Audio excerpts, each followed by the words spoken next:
Guglielmo? Ho una banana in tasca. Io devo farmi una doccia prima di apparire online. Una banana, una banana. Buongiorno! Sì, in pratica andiamo in Vietnam. Ho fatto un annuncio troppo veloce. Andiamo in andiamo in Vietnam.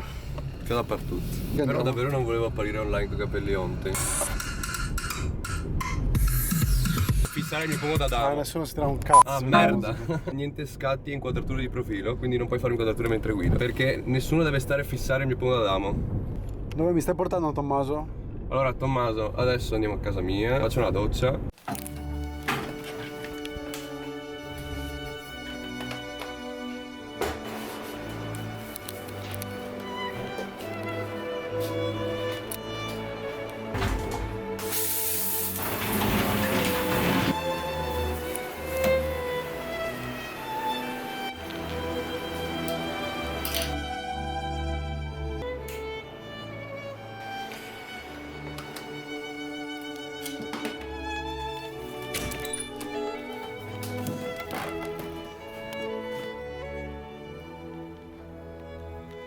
Mettiamo 10 bottiglie di prosecco in fresca. Ti basti? Sì, sì. 6 va bene. Siamo all'internet che andiamo in Vietnam.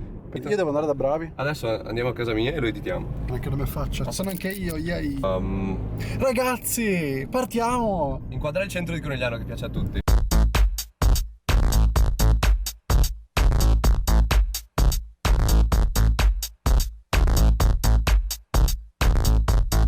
Chi è che secondo te non Tutti sa- su internet vogliono vedere il centro di Conegliano. Adesso devo riprendere mentre sbuccio la banana. Adesso so sbucciare una banana con una sola mano. Chissà perché. Stai zitto. No, grazie. Mangia, Il sacrificio che devo fare per YouTube. Posso dire una cosa ai fioi? Abbiamo il microfono, ve l'ho lasciato a casa, quindi tenetevi l'audio che c'è. Il prossimo audio sarà un po' meglio. Magari senza mangiare mentre parli. Cioè, i petali. Riesco a raggiungere il frutto. Questo video sta per finire! Sa che la maggior parte degli incidenti accadono mentre uno sta riprendendo. Sì, perché lo swing è chiuso. Forse sono in lutto perché parto.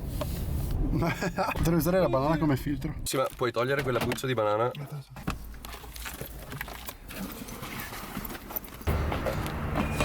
No, i fantasmini non... Le mie debolezze sono già state esposte. Spaghetti.